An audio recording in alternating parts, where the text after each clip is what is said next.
And now, live from MBS Studios, the 6 o'clock news. Good evening, New Jersey. I'm Brooke Lawson. And I'm Cindy Lawson, and here are tonight's stories. Rosie the Riveter, no longer the female role. Women have said goodbye to Rosie the Riveter and have fully accepted their role as a housewife. But are all females happy with this new role? It doesn't seem so. Betty Friedan recently released The Feminine Mystique, which suggests that not all females are thrilled about staying home every day while their husbands are at work. No woman has ever said anything about this before, but it seems as if many women have been dissatisfied with life and wish for something more.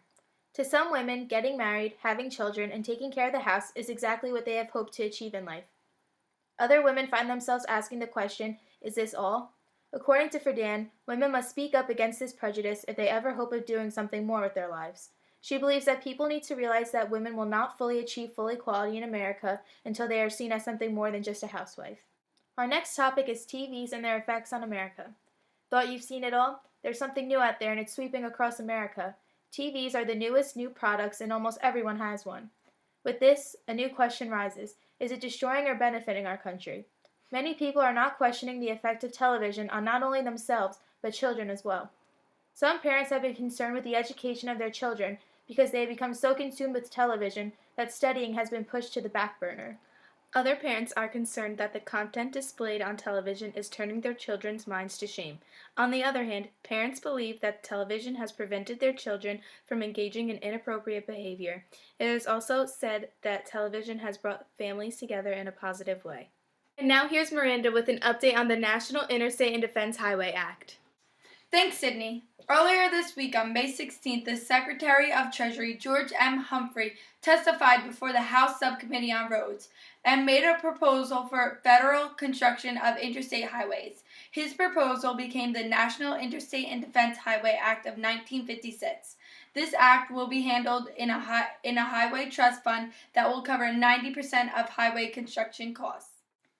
The new highways should expand motor transportation throughout the states. These new highways will be a great opportunity for some people who would like to work or travel within a larger radius of their town. Now Americans can explore new jobs in further locations and expand traveling distances. Make sure you all have a nice new shiny car to be cruising down our brand new highways in. I know I will. How about you, Sydney and Brooke? Absolutely, Miranda. And now, a word from one of our sponsors.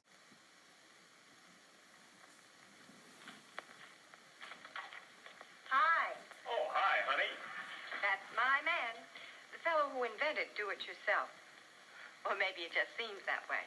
As for me, there are certain things I'd much rather not do for myself. Take driving. I want my car to do most of the work for me, and that's just what my new Ford with optional power assist does. Let me show you.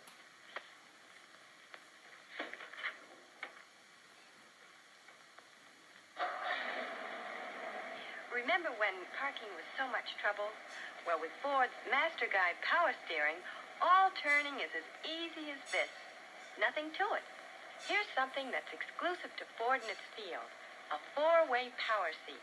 Not only does power move me forward or back, it can move me up or down to give me my most comfortable driving position at the touch of my finger.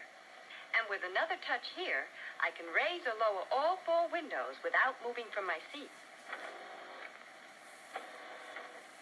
Each passenger has his own control switch, too.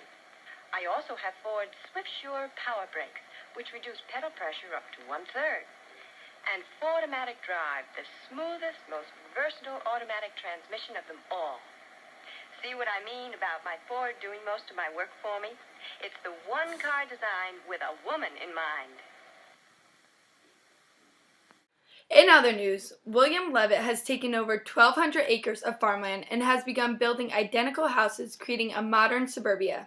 I believe these houses are ideal because it allows young couples to settle down and start a family if they wish to. Levitt houses are extremely affordable for anyone who wants to buy one. People can buy these houses putting 5% down and are given 30 years to pay the mortgage.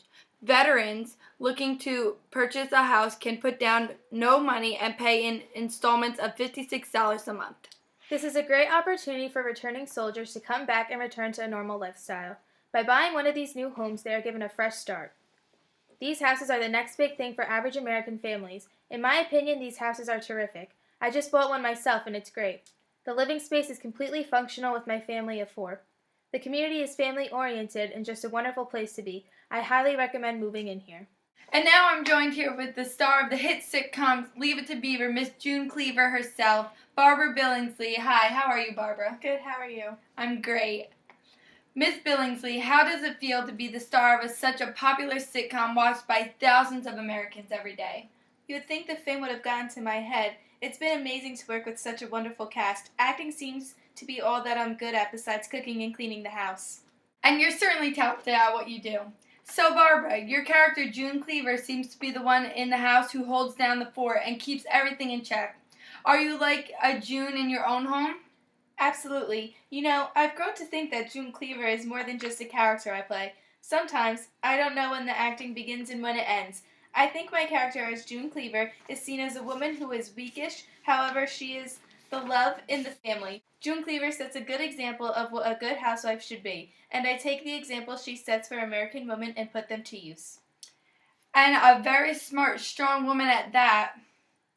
Gee, thanks. So, Barbara, what is your relationship like with your other castmates? I have 2 of my own sons and a husband to go home to every day. But whenever I'm at work and on set, I feel like I'm back home with my family. The cast is great. We're always encouraging each other and helping one another. We like to joke around and have a fun time. I wouldn't want any other job. It doesn't get any better than that. Well, thanks for stopping by, Barbara. It was great to see you. And don't forget to tune into next week's episode of Leave It to Beaver. That's all for the 6 o'clock news. I'm Sydney Lawson. I'm Miranda Veltri. And I'm Brooke Lawson. Thanks for joining us.